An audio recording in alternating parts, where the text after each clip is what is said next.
Terima kasih buat tim Present Worship dan juga tim ibadah yang hari ini sudah melayani secara luar biasa.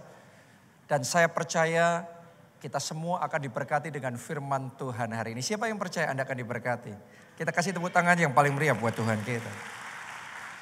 Saudaraku, dalam momen yang spesial perayaan ulang tahun gereja kita yang ke-36 ini, ada satu firman Tuhan yang saya mau bagikan kepada kita.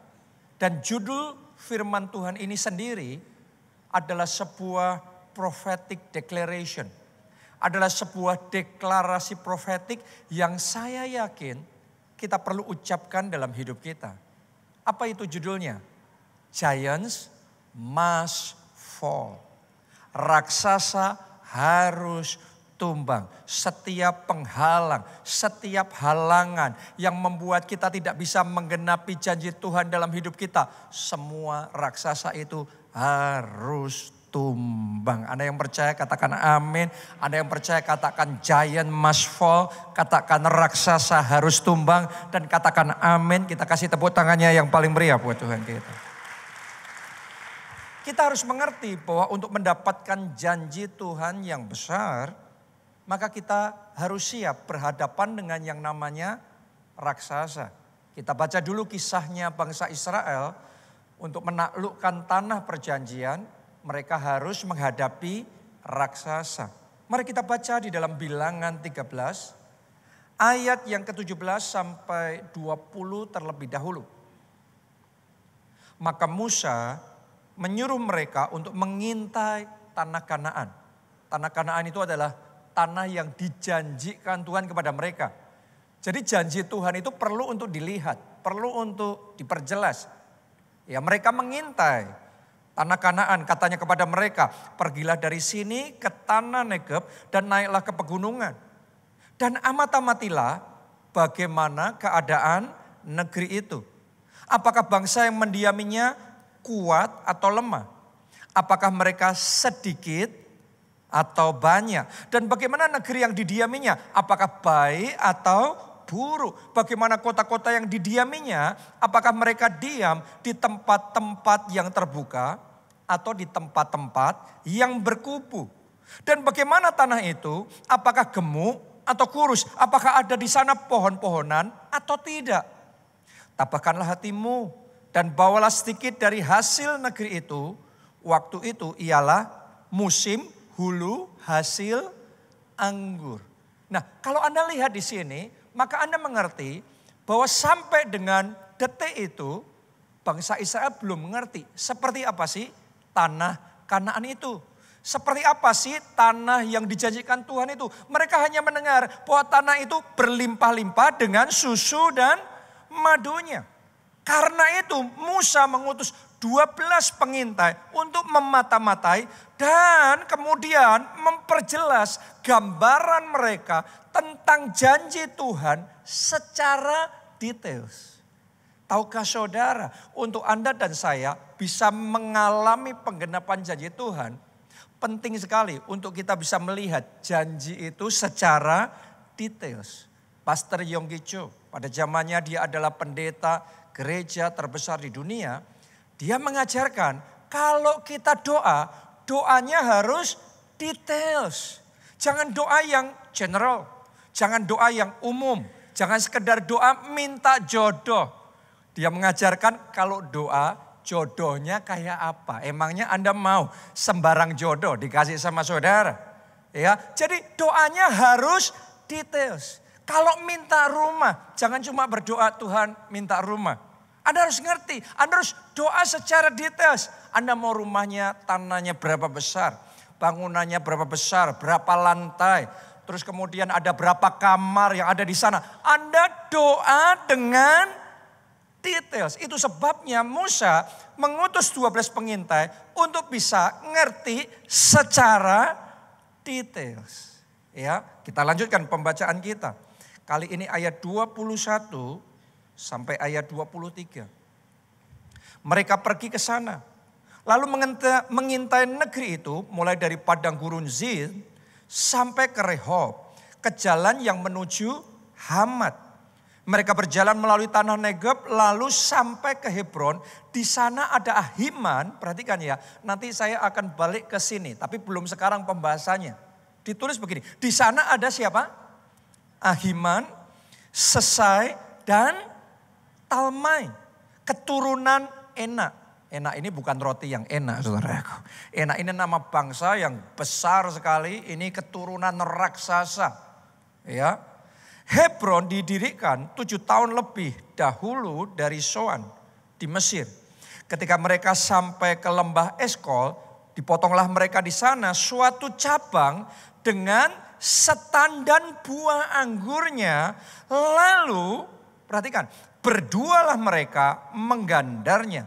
Juga mereka membawa beberapa buah delima dan buah ara. Nah, ketika 12 pengintai ini mulai masuk ke tanah perjanjian, mereka mulai mengamati negeri itu, dan kemudian salah satu yang mereka lakukan adalah membawa pulang hasil dari negeri itu, dicatat di sana. Yang mereka bawa apa tadi? Anggur. Tapi yang luar biasa, mereka potong standar hanya untuk membawanya. Satu orang gak bisa. Harus 2 orang baru bisa membawa anggur itu. Padahal kontras sekali. Beda sekali dengan keadaan bangsa Israel waktu di padang gurun. Di padang gurun mana ada anggur. Betul apa tidak? Mereka juga tidak mungkin menanam anggur di padang gurun. Jadi boleh dikatakan buat mereka anggur itu sesuatu yang very rare. Anggur itu sesuatu yang sangat jarang dan bahkan mungkin tidak ada. Tetapi di tanah perjanjian, wow, anggurnya besar. Ya, kita sekarang kalau ke supermarket aja kita mungkin gak ketemu anggur yang seperti itu. Tetapi ini anggurnya luar biasa. Mereka gak pernah melihat anggur sebesar itu. Ya, pohon ara, buah ara sebesar itu, mentimun, semangka sebesar itu. Mereka melihat buah-buahan yang luar biasa. Itu yang mereka lihat di tanah perjanjian. Jadi mereka mulai punya gambarannya betapa luar biasanya janji Tuhan dalam hidup mereka. Doa saya hari ini sementara firman Tuhan ini disampaikan, mata rohani kita juga diurapi, diberkati, dicelikkan oleh Tuhan untuk bisa melihat betapa besarnya janji Tuhan dalam hidup saudara. Apa yang Tuhan janjikan bukan masa depan yang biasa-biasa saja. Bukan masa depan yang baik-baik saja. Saya berdoa Anda bisa melihat masa depan yang gilang gemilang, yang penuh dengan pengharapan di dalam Yesus. Boleh katakan amin. Tepuk tangannya yang paling meriah buat Tuhan kita. Saya berdoa Anda bisa melihat kebahagiaan keluarga yang luar biasa. Saya berdoa Anda bisa melihat bagaimana kesembuhan yang ajaib, mujizat-mujizat yang luar biasa terjadi di dalam kehidupan saudara. Saya berdoa Anda bisa melihat Tuhan membawa Anda maju from glory to glory. Dari satu level ke level berikutnya. Mengalami kemuliaan berikutnya yang belum pernah Anda alami sebelumnya. Terjadi di dalam kehidupan saudara. Amin. Karena kadang-kadang ketika kita mendengar janji Tuhan. Misalnya tahun 2025 di gereja kita mendeklarasikan ini adalah the year of double favor. Kita cuma ngerti double favor, dengar double favor. Tapi buat saudara secara pribadi, apa itu double favor buat saudara? Apa itu double favor buat keluargamu? Apa itu double favor buat pekerjaan, buat keuangan saudara? Apa itu double favor buat pelayanan saudara? Karena kalau kita nggak ngelihat dengan jelas, kita belum bisa mengalami penggenapan janji Tuhan itu. Jadi hari ini mulai lihat ya janji Tuhan yang luar biasa itu di dalam kehidupan saudara. Dan saya yakinkan saudara, janji Tuhan nggak pernah biasa-biasa. Janji Tuhan lebih dari yang kita pikirkan, lebih dari kita yang bayangkan. Sama seperti bangsa Israel, mereka nggak pernah ngelihat anggur yang seperti itu. Tapi yang belum pernah mereka lihat, Tuhan kasih sama mereka. Saya berdoa pekerjaan, jabatan, posisi yang belum pernah engkau bayangkan, Tuhan kasih sama saudara. Rumah yang belum pernah Anda mimpikan, Tuhan berikan kepada saudara. Kemajuan yang belum jauh melampaui dari pikiran saudara, Tuhan kerjakan dalam hidup saudara. bahkan kesehatan, kesembuhan Tuhan kerjakan. Katakan amin. Tepuk tangannya yang paling meriah. Saya berdoa Tuhan penuhi hati saudara dengan damai sejahtera. Tuhan berikan sukacita yang berlimpah-limpah dalam hidup saudara. Anda dilepaskan dari semua depresi, dilepaskan dari semua ketakutan, dilepaskan dari semua kekecewaan dan kepahitan, dan hidup saudara merdeka. Amin. Kita kasih sekali lagi tepuk tangannya yang paling meriah buat Tuhan kita. Nah, mari lanjutkan pembacaan tadi. Sekarang ayat 27 sampai ayat 28 dari Bilangan yang ke-13. Kita sudah tahu ya, janji Tuhan itu jauh melampaui pikiran dan bayangan kita. Mari kita lihat sekarang. Ditulis begini, mereka menceritakan kepadanya, kami sudah masuk ke negeri kemana kau suruh kami, dan memang negeri itu berlimpah-limpah susu dan madunya. Benar itu. Dan inilah hasilnya. Tapi lihat saudaraku, ayat 28. Hanya bangsa yang diam di negeri itu, apa? Kuat-kuat.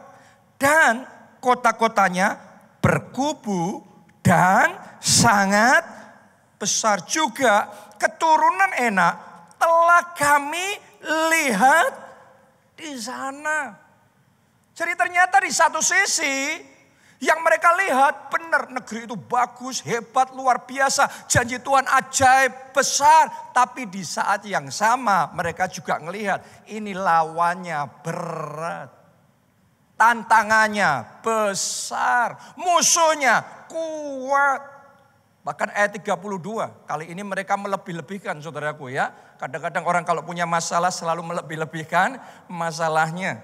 Ditulis begini, juga mereka menyampaikan kepada orang Israel kabar buruk, kabar busuk tentang negeri yang diintai mereka. Dengan berkata, negeri yang telah kami lalui untuk diintai adalah suatu negeri yang memakan penduduknya. Dan semua orang yang kami lihat di sana adalah orang-orang yang tinggi-tinggi perawakannya. Jadi sekarang mereka mulai gemetar. Karena mereka melihat raksasa. Mereka melihat tantangan. Mereka melihat masalah. Semua orang ngomong amin ketika bicara janji Tuhan.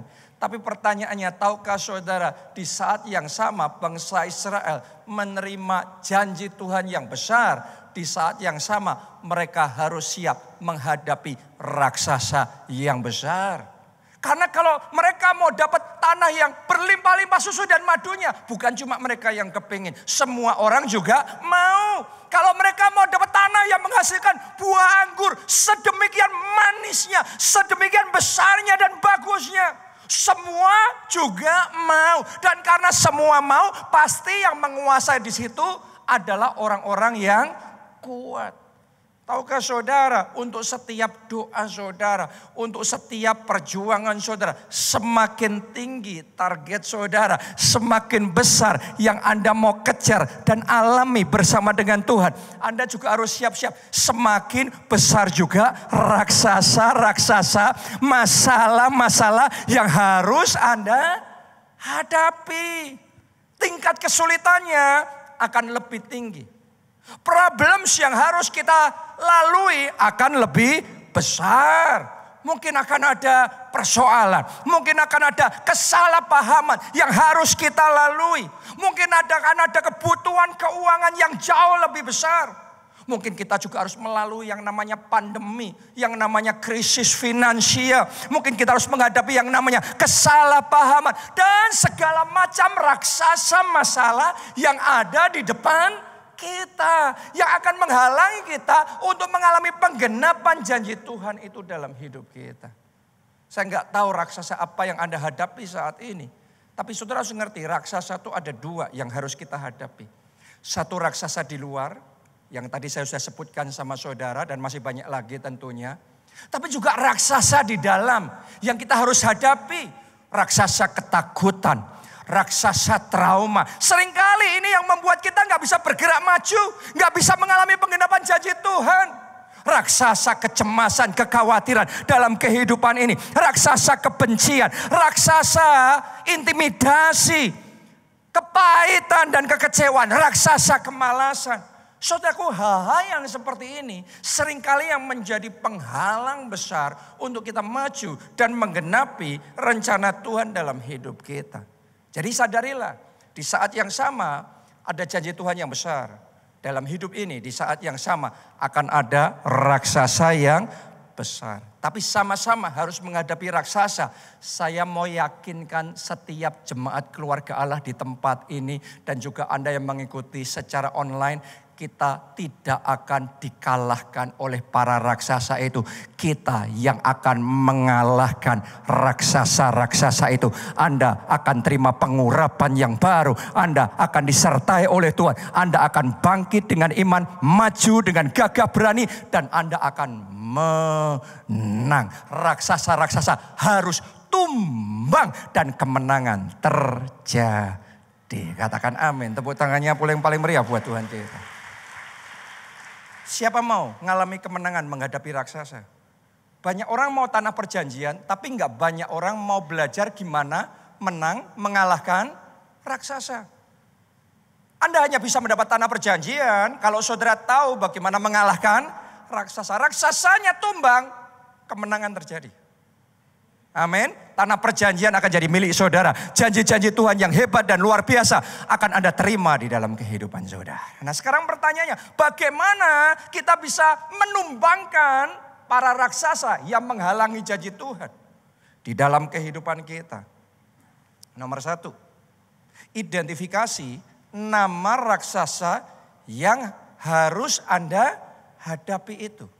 Yang sekarang sedang Anda hadapi itu. Anda harus kenali dulu siapa raksasa yang Anda hadapi. Tantangannya seperti apa? Study the giant. Anda pelajari raksasa. Pelajari kelemahannya di mana, kekuatannya di mana, cara mainnya seperti apa. Gimana kita ganti menggempur baliknya. Gimana kita bisa mengalahkan. Anda bisa mempelajari para raksasa itu. Bukan untuk ketakutan, tetapi untuk menang. Amin. Mari kita baca di dalam Yosua 15 ayat yang ke-14. Lihat ini. Dan Kaleb menghalau dari sana ketiga orang Enak. Coba Anda ingat-ingat nama yang akan kita baca ini. Ya, ini siapa? Sesai, Ahiman, dan Talmai, anak-anak Enak. Masih ingat gak saudaraku? Tadi kita baru aja baca beberapa saat yang lalu di Bilangan 13 ayat yang ke-22. Ternyata ini adalah raksasa yang sangat terkenal. Raksasa yang menguasai satu daerah namanya Kiryat Arba. Itu daerah yang paling kuat, daerah yang paling hebat. Dan yang menguasai 3 raksasa kenamaan ini. Tapi Kaleb yang sama, yang ngerti raksasa-raksasa itu sudah ambil sekian waktu lamanya untuk mempelajari. Mereka ini punya kelemahan. Walaupun raksasa, walaupun kuat, tetapi bukan berarti kebal segalanya. Pasti ada kelemahannya. Pasti ada cara untuk bisa menjatuhkannya. Saya yakinkan saudara, setiap raksasa bisa tumbang. Setiap raksasa pasti ada kelemahannya dan ada cara untuk mengalahkannya. Jadi Kaleb mempelajari itu, dan karena itu Kaleb datang dengan iman sama Yosua, dan dia berkata, give me that mountain. Berikan aku pegunungan itu. Yang di sana dihuni oleh 3 raksasa itu. Aku akan take over. Aku akan mengalahkan raksasa itu. Dan tempat itu, janji Tuhan itu akan tergenapi dalam hidupku. Tempat itu jadi milikku. Oh, saya berdoa sementara firman Tuhan ini disampaikan.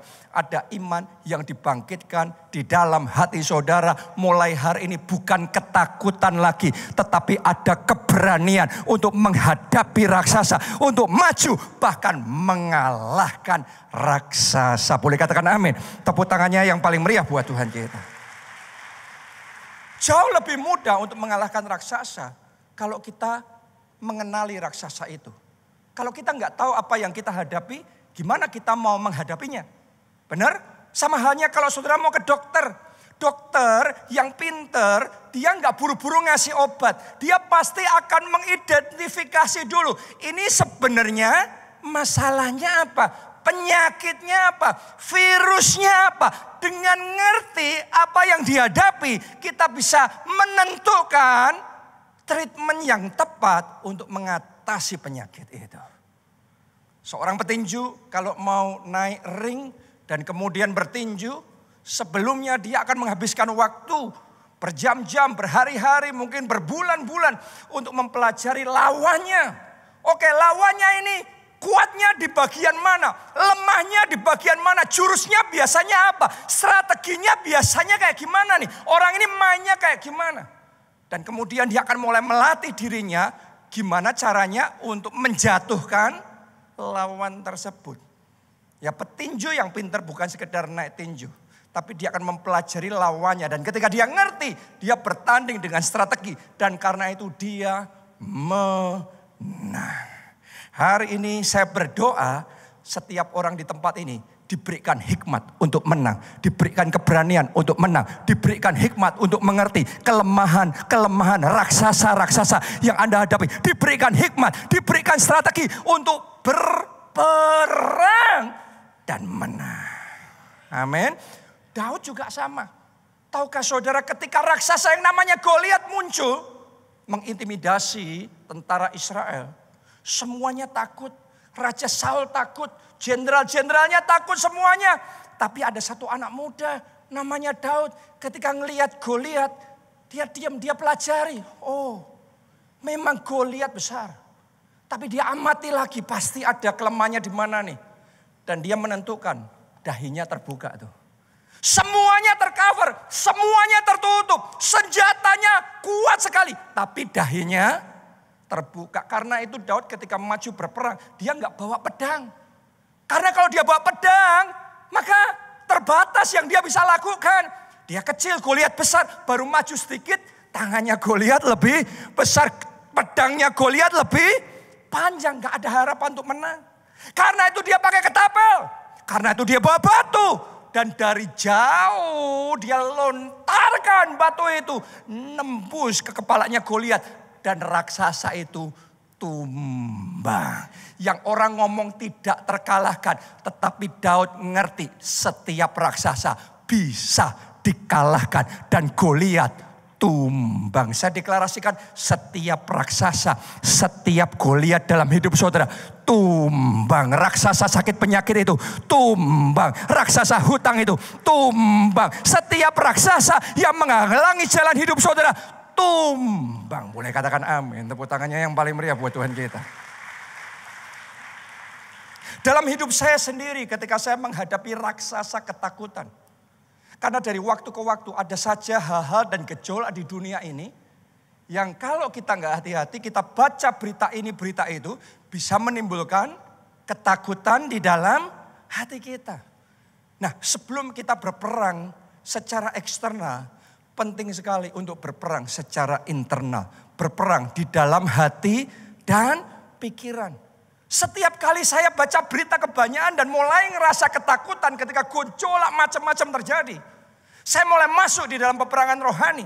Saya mulai masuk di dalam doa. Saya mulai mengisi diri saya dengan firman Tuhan yang membangkitkan iman. Firman Tuhan yang membangkitkan keberanian. Saya mulai mendengarkan kesaksian-kesaksian orang-orang yang bisa mengalahkan raksasa-raksasa. Dan sementara saya dengar gejolak itu saya rasain terjadi dalam diri saya. Ya, tadi awalnya saya takut, tapi semakin dengar iman, semakin dengar firman, semakin ditambah lagi firman, dengar lagi kesaksian. Mulai saya bisa melihat ketakutan itu sedikit demi sedikit mulai dipatahkan, dihancurkan, dipatahkan, dihancurkan. Dan kemudian iman mulai bangkit, keberanian mulai muncul. Sampai di satu titik seluruh ketakutan saya lenyap. Dan tiba-tiba saja tergantikan dengan iman dan kekuatan. Hari ini saya berdoa kalau ada yang dicekam dengan ketakutan. Dengar berita apa sedikit takut. Terjadi apa sedikit takut. Tapi doa saya, Anda mulai mengisi diri saudara dengan firman Tuhan. Firman yang akan menghancurkan ketakutan. Firman yang akan membangkitkan keberanian. Dan itu yang akan membuat saudara menang. Mulai katakan amin. Tepuk tangannya yang paling meriah buat Tuhan kita. Firman Tuhan itu senjata peperangan. Dan kalau Anda pakai firman Tuhan dengan tepat, Anda bisa mengalahkan raksasa ketakutan di dalam hidup saudara. Dan setelah saya mulai ketakutannya sirna, saya mulai sekarang menghadapi misalnya pandemi. Kenapa kok kita bisa punya keberanian? Di tengah pandemi, membangun ini, melakukan ini dan itu. Kita mulai ibadah, semua gereja lain di Jakarta tutup semuanya. Kita jalan sendiri, ibadah. Kayaknya gak ada masa, kayak gak ada takutnya. Kenapa? Karena yang pertama, sudah menang di dalam peperangan yang ada di dalam hati. Setelah itu yang kedua kita mulai pelajari pandemi. Saya mempelajari yang namanya pandemi. Saya mempelajari dalam sejarah yang namanya pandemi. Di mana kelemahannya, di mana cycle-nya, siklusnya itu seperti apa. Terus orang yang melalui masa pandemi itu seperti apa. Dan ini dan itu, cara pencegahannya, cara majunya, bagaimana bergeraknya. Kita mulai belajar. Dan di situ kita mulai mengambil langkah iman. Dan ketika Anda ngambil langkah iman, saya mau ngomong sama saudara, ada bagian kita yang kita bisa lakukan, ada di luar itu bagiannya Tuhan. Ketika kita melangkah dengan iman, kita akan melihat kuasa Tuhan dinyatakan. Dan ketika kuasa Tuhan dinyatakan, mujizat terjadi. Terjadi juga mujizat dalam hidup saudara. Terjadi juga kemenangan dalam hidup saudara. Amin. Itu yang pertama. Yaitu study the giants. Pelajari raksasa yang harus engkau hadapi. Yang kedua sekarang, untuk bisa mengalahkan raksasa, miliki mindset yang tepat. Tahukah saudara, raksasanya sama, masalahnya sama, kesulitannya sama, mindset kita beda, tadinya kalah, bisa menang loh. Ditentukan oleh mindset kita. Mari kita baca Bilangan 13 ayat 30 dan 31. Oke. Kemudian Kaleb mencoba menenteramkan hati bangsa itu di hadapan Musa. Katanya, tidak. Kita akan maju dan menduduki negeri itu. Sebab kita pasti akan mengalahkannya. Wow. Padahal yang dilihat raksasa yang besar. Tapi perkataan imannya apa? Kita pasti akan mengalahkannya. Itu seperti kita ngomong, kita pasti menang. Siapa yang berani ngomong seperti itu dengan iman hari ini? Saya pasti menang. Saya pasti menang. Bukan saya moga-moga menang. Bukan saya kemungkinan menang. Saya pasti menang. Bersama Yesus menang. Bersama Yesus bisa. Katakan amin. Tepuk tangannya yang paling meriah yang percaya. Anda menang. Mujizat pasti terjadi. Kegagalan pasti dirubah menjadi kemenangan. Amin. Ini mindsetnya Kaleb dan Yosua. Kita bandingkan dengan mindsetnya 10 pengintai yang lain. Tetapi orang-orang yang pergi ke sana bersama-sama dengan dia berkata, kita tidak dapat maju menyerang bangsa itu karena mereka lebih kuat daripada kita. Lihat ini saudaraku, apakah raksasa yang dilihat beda? Raksasanya sama. Apakah bangsa Israelnya beda? Bangsa Israelnya sama.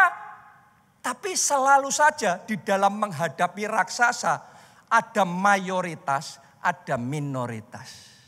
Saya berdoa di tempat ini Tuhan bangkitkan orang-orang yang punya roh seperti Kaleb dan Yosua. Yang di saat mayoritas panik dan ketakutan. Tetapi Anda tinggal tenang dan percaya. Bersama Tuhan bisa. Bukan mereka yang akan menelan kita. Kita yang akan menelan mereka. Kita yang akan maju. Dan kita menang. Katakan amin. Tepuk tangannya yang paling meriah buat Tuhan kita. Mindsetnya mereka beda. Dan dua-duanya benar. 10 pengintai yang ngomong kita pasti kalah. Kita pasti ditelan. Kita pasti habis. Kita pasti mati. Anda baca di dalam Alkitab, Anda akan menemukan hasilnya benar mereka. Mereka ngomong gitu, mindsetnya seperti itu. Benar, mereka mati semua di padang gurun. Tetapi Yosua dan Kaleb yang berkata, bisa, kita yang menang. Kita pasti menang. Kita akan mengalahkan mereka. Yosua dan Kaleb benar juga. Karena dari mayoritas hanya 2 orang ini yang bisa masuk dan merebut tanah perjanjian. Dan janji Tuhan terjadi dalam hidup mereka. Jadi gak ada yang benar, gak ada yang salah. Cuma pilihan mindsetnya aja. Mindset seperti apa yang kita punya menentukan masa depan kita. Saya berdoa hari ini mindset kita dirubah dengan mindset firman Tuhan. Anda jangan lagi ngomong gak bisa dipulihkan keluargaku.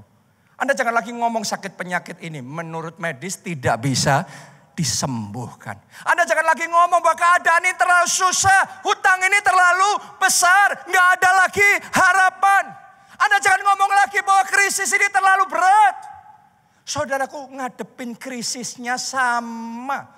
Tapi mayoritas orang sekarang di luar sana, termasuk pakar-pakar ngomongnya ini keadaan susah, daya beli turun, semuanya harus serba menghemat, semuanya ini keadaan main aman saja. Gak ada yang beda tuh di luar sana. Tapi Anda gak bisa berkemenangan dengan mindset yang seperti itu. Di momen seperti ini Anda perlu buka telinga, dengar suara Tuhan. Anda perlu datang di hadapan Tuhan, minta petunjuk Tuhan, minta rema. Di mana kesempatannya Tuhan? Anda perhatikan, Anda pelajari sejarah di semua krisis apapun namanya. Krisis finansial apapun, pandemi apapun, semua krisis. Pasti akan ada orang-orang yang melejit naik. Saya berdoa ada mindset, ada pola pikir dalam hidup saudara. Di momen dunia lagi krisis, Indonesia lagi krisis. Ada kesempatan yang besar, ada peluang emas yang luar biasa. Ada momennya Tuhan, ini kairos ya Tuhan. Bekerja dalam hidupku. Dan kalau saudara punya mindset seperti itu, saya percaya saya akan mendengarkan kesaksian-kesaksian Anda diberkati. Di masa krisis kau diberkati. Di masa yang lainnya turun, Anda tetap naik dan tidak turun. Ditentukan oleh apa? Mindset kita, pola pikir kita.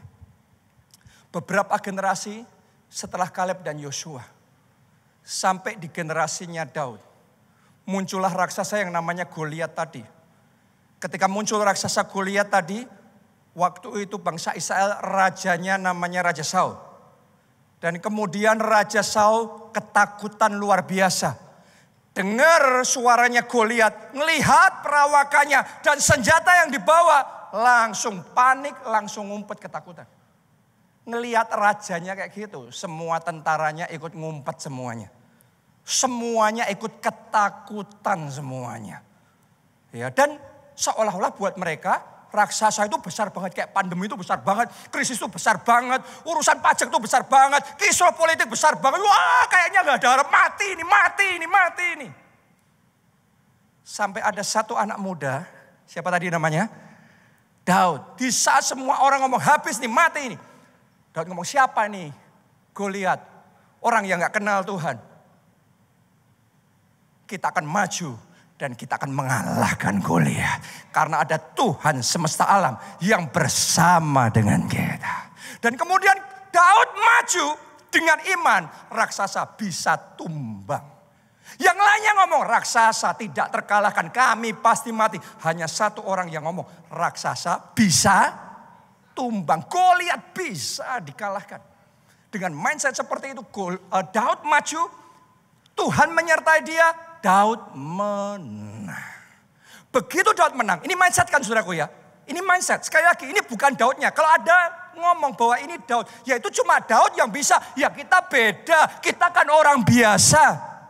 No, orang biasa bisa jadi luar biasa ketika mindsetnya di-upgrade oleh firman Tuhan. Masa depan biasa jadi masa depan gilang gemilang ketika mindset kita dirubah oleh firman Tuhan. Begitu yang lainnya ngelihat Daud menang, tiba-tiba pikirannya terbuka. Tadinya di pikirannya raksasa itu gak bisa dikalahin. Goliat itu gak bisa dikalahin. Sekarang semuanya pikirannya terbuka, ngerti. Oh, raksasa bisa tumbang. Kita bisa menang. Kita bisa kalahkan raksasa. Mari saya buktikan sama saudara. Begitu pikiran orang berubah, maka apa yang terjadi? Ya, lihat ini. Kita baca di dalam 1 Tawarik 20 ayat 4-8. Ditulis begini. Sesudah itu timbullah pertempuran melawan orang Filistin digeser. Pada waktu itu Sibkai, orang Husa, memukul kalah Sipai. Siapa Sipai? Seorang dari keturunan raksasa. Sekarang bukan cuma Daud yang bisa mengalahkan raksasa. Sekarang Sibkai juga bisa mengalahkan raksasa. Dan mereka ditundukkan. Maka terjadilah lagi pertempuran melawan orang Filistin. Lalu Elhanan bin Yair menewaskan siapa? Lahmi, saudara Goliat. Ada lagi sekarang yang bisa mengalahkan raksasa. Orang Gad itu yang gagang tombaknya seperti pesa tukang tenun. Lalu terjadi lagi pertempuran di Gad. Dan di sana ada seorang tinggi perawakannya yang tangannya dan kakinya masing-masing berjari 6. Ini bisa dibuat film, saudaraku. Ditambahin dengan background musik yang macam-macam. Wow, horor, ngeri. Tapi lihat, ia mengolok-olok orang Israel. Maka Yonatan, ini mungkin Yonatan Setiawan, saudaraku. Yonatan anak Simea, kakak Daud, apa? Menewaskannya. Orang-orang ini termasuk keturunan raksasa di Gad. Mereka tewas oleh tangan Daud dan oleh tangan orangnya. Lihat, oleh tangan Daud dan oleh tangan orang-orangnya. Sekarang orang-orangnya yang ikut Daud ngelihat, kalau Daud bisa, saya juga bisa. Kalau Daud menumbangkan raksasa di tangan saya, raksasa harus tumbang. Dan dengan mindset yang baru, tiba-tiba banyak orang Israel, banyak pahlawan-pahlawan Israel bisa melakukan hal yang sama. Seringkali dalam hidup kita nggak bisa, bukan karena kita nggak bisa. Sederhana karena pikiran kita yang ngomong tidak bisa. Dan selama kita ngomong tidak bisa, Anda benar Anda tidak akan bisa. Tapi hari ini saya berdoa, firman Tuhan mencelikkan pikiran kita. Firman Tuhan membukakan mata rohani kita. Sehingga kita bisa melihat dan berkata, bisa. Bagi Tuhan, bisa. Bagi Tuhan, tidak ada yang mustahil. Kita kasih tepuk tangannya yang paling meriah buat Tuhan kita. Sebelum tahun 1945, para ahli dan atlet percaya tidak mungkin manusia bisa berlari 1 mil. 1 mil itu sekitar 1,6 kilometer. Dalam waktu di bawah 4 menit.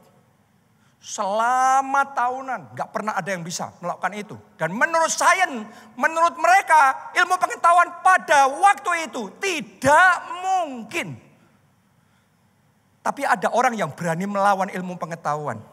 Namanya adalah Roger Bannister, seorang mahasiswa kedokteran dari Inggris.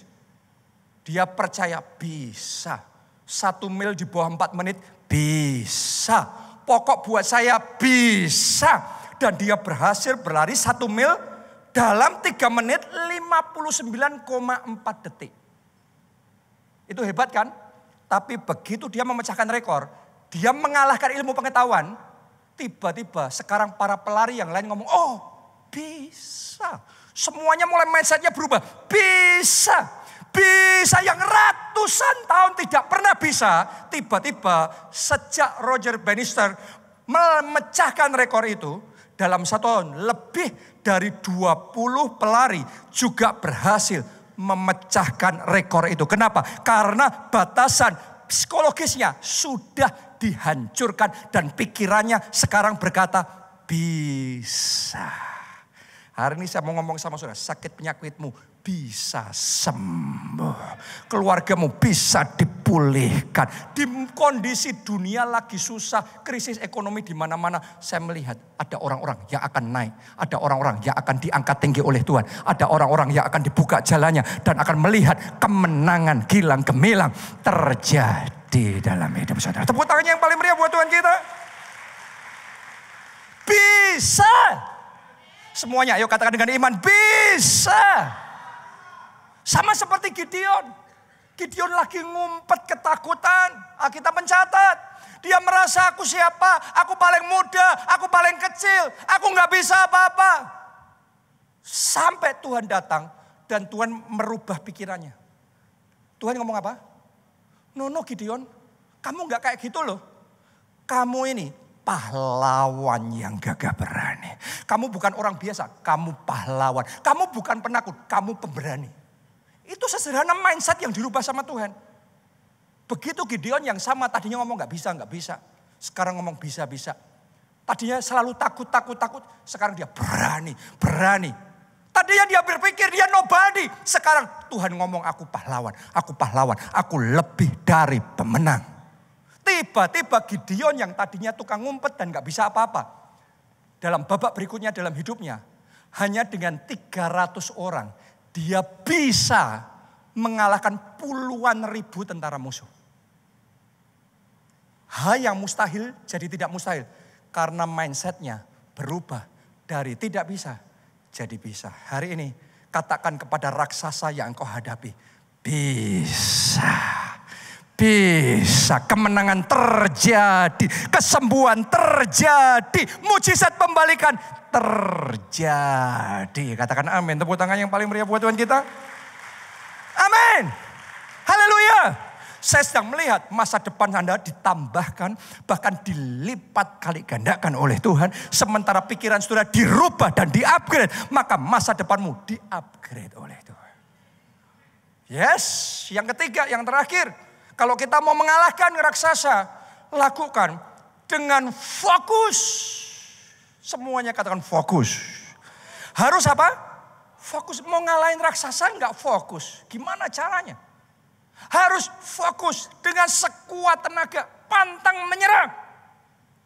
Kita baca ya. 1 Samuel 17 ayat 48 sampai 49. Ini ayat terakhir. Ketika orang Filistin itu bergerak maju untuk menemui Daud. Jadi Goliat sekarang mau membunuh Daud. Raksasa mendatangi dia. Kalau Anda mau menang melawan raksasa, siapa mau menang melawan raksasa? Lambaikan tangan saudara. Lihat nih, ketika masalah mendatangi saudara, ketika persoalan mendatangi saudara, ketika badai mendatangi saudara.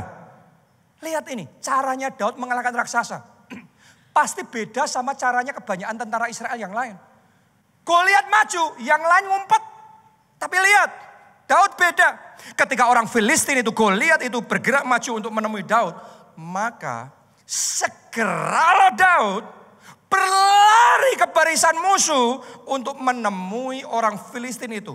Lalu Daud memasukkan tangannya dalam kantungnya, diambilnya sebuah batu dari dalamnya, diumbannya. Maka kenalah dahi orang Filistin itu, sehingga batu itu terbenam ke dalam dahinya dan terjerumuslah ia dengan mukanya ke tanah. Saudaraku, saya ajak saudara ketika menghadapi raksasa yang mendatangi Anda, jangan lari menghindar. Maju yang mantap, tatap raksasa itu. Hadapi dengan iman bersama dengan Tuhan. Lawan dia dengan penuh keberanian, fokus dan sekuat tenaga perjuangan saudara. Dan katakan dengan iman, raksasa harus tumbang. Giants must fall. Dan kalau Anda punya iman yang seperti itu, fokus saudara, perjuangan Anda segenap hati seperti itu, Tuhan tidak akan membiarkan Anda maju sendiri.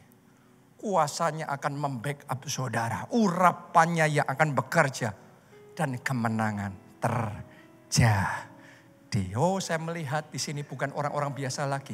Melalui firman Tuhan hari ini, saya sedang melihat pemenang, lebih dari pemenang. Orang-orang yang bangkit dan mengalahkan raksasa-raksasa. Mari kita bangkit berdiri, nyanyikan lagu ini. Bukan terbang tinggi. Kita angkat dua tangan kita. Dengan iman katakan. Di atas segala persoalan hidup. Amin.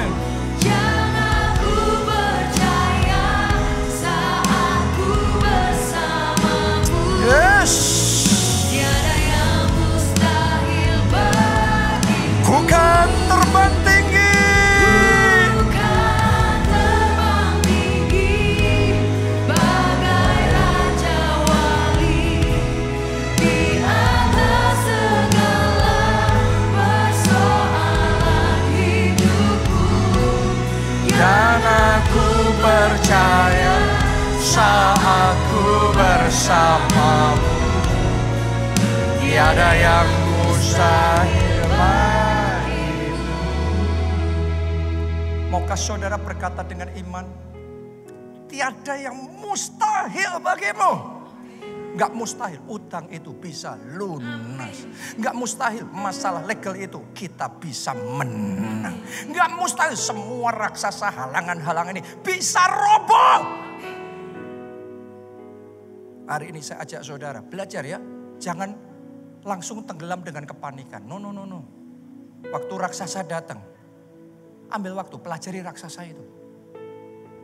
Kalau raksasa ketakutan memenuhi hati saudara, lawan ketakutan dengan firman Tuhan. Isi diri saudara. Saya ketika melakukan itu selalu akan menghadapi peperangan di hati dan pikiran. Antara takut berani, itu manusia. Yesus ketika mau menghadapi salib itu, dia perang hatinya kuat sekali. Sampai mengeluarkan keringat darah. Manusia gitu. Tetapi ketika Anda tidak berhenti, sampai di satu titik, Yesus menang dia. Bukan kehendakku, kehendakmu yang jadi itu. Jadi hari ini saya berdoa, setiap raksasa yang ada di dalam hati, raksasa ketakutan, raksasa kebencian, raksasa kekecewaan, raksasa trauma yang menghalangi saudara, dihancurkan. Mari angkat dua tangan saudara, masing-masing berdoa. Masing-masing berdoa, kalahkan dulu setiap raksasa-raksasa internal di dalam hati kita. Kalahkan itu. Raksasa yang selama ini menghalangi kita untuk maju, kalahkan itu. Raksasa yang selalu mengintimidasi engkau dan berkata engkau tidak layak, kalahkan itu. Semua raksasa ketakutan, kecemasan, trauma-trauma yang membuat Anda selalu ragu-ragu, selalu bimbang, kalahkan itu. Oralah pasyara, bahkan saya ajak saudara berdoa dan minta Tuhan jamah pikiranku dengan firman-Mu. Sehingga pikiranku ini di-upgrade oleh firman Tuhan. Pikiranku, pikiran yang positif, pikiran yang kuat, pikiran yang berani. Pikiran bersama Tuhan bisa. Bersama Tuhan segala perkara bisa. Oh, ratakapasya. Doa saudara, doa. Saya melihat destinies are being upgrade. Saya melihat banyak masa depan yang sedang di-upgrade oleh Tuhan. Ada orang-orang yang sedang hidupnya diangkat oleh Tuhan. Oh, ratakapasya. Setiap raksasa eksternal, saat ini kami deklarasikan in the name of Jesus, giants must fall. Raksasa harus tumbang. Amin. Mari semuanya katakan, ku kan terbang tinggi. Ku kan terbang tinggi bagai raja wali di atas segala persoalan. Amin.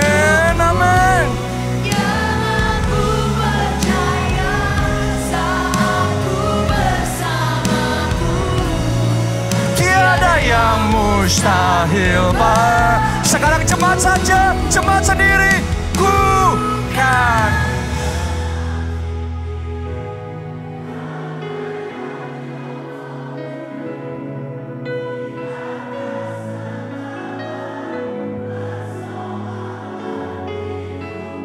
Amin.